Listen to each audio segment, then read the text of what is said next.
السلام علیکم ورحمۃ اللہ وبرکاتہ۔ آج کی اس ویڈیو میں ہم بات کریں گے سورۃ الکہف کی آیات 43 سے 101 کے بارے میں، جہاں اللہ تعالیٰ نے ذوالقرنین کی داستان بیان کی ہے۔ انہی آیات میں یاجوج اور ماجوج کا ذکر آتا ہے، جو قیامت کی بڑی نشانیوں میں سے ایک ہیں۔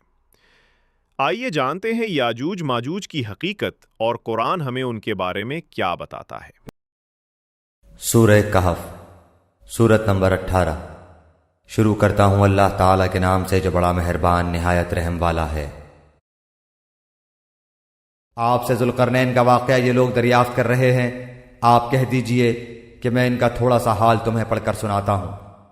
ہم نے اسے زمین میں قوت عطا فرمائی تھی اور اسے ہر چیز کے سامان بھی عنایت کر دیے تھے۔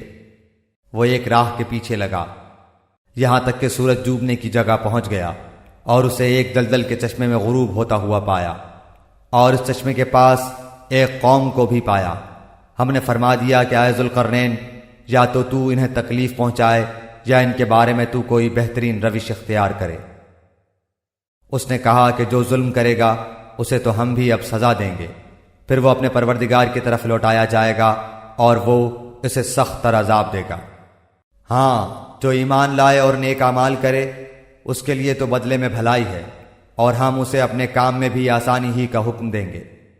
پھر وہ اور راہ کے پیچھے لگا یہاں تک کہ جب سورج نکلنے کی جگہ تک پہنچا تو اسے ایک ایسی قوم پر نکلتا پایا کہ ان کے لیے ہم نے اس سے اور کوئی اوٹ نہیں بنائی۔ واقعہ ایسا ہی ہے، اور ہم نے اس کے پاس کے کل خبروں کا احاطہ کر رکھا ہے۔ وہ پھر ایک سفر کے سامان میں لگا یہاں تک کہ جب دو دیواروں کے درمیان پہنچا، ان دونوں کے پرے اس نے ایک ایسی قوم پائی جو بات سمجھنے کے قریب بھی نہ تھی۔ انہوں نے کہا کہ اے ذوالقرنین، یاجوج ماجوج اس ملک میں بڑے بھاری فسادی ہیں، تو کیا ہم آپ کے لیے کچھ خرچ کا انتظام کر دیں، اس شرط پر کہ آپ ہمارے اور ان کے درمیان ایک دیوار بنا دیں۔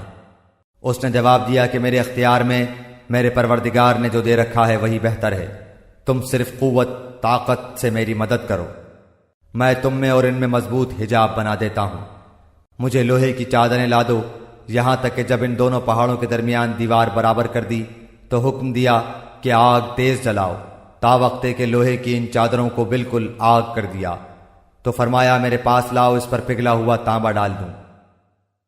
پس تو ان میں اس دیوار کے اوپر چڑھنے کی طاقت تھی اور نہ اس میں کوئی سوراخ کر سکتے تھے۔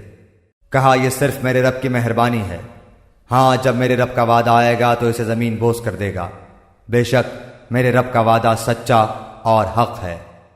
اس دن ہم انہیں آپس میں ایک دوسرے میں گڈمڈ ہوتے ہوئے چھوڑ دیں گے اور سور پھونک دیا جائے گا، پس سب کو اکٹھا کر کے ہم جمع کر لیں گے۔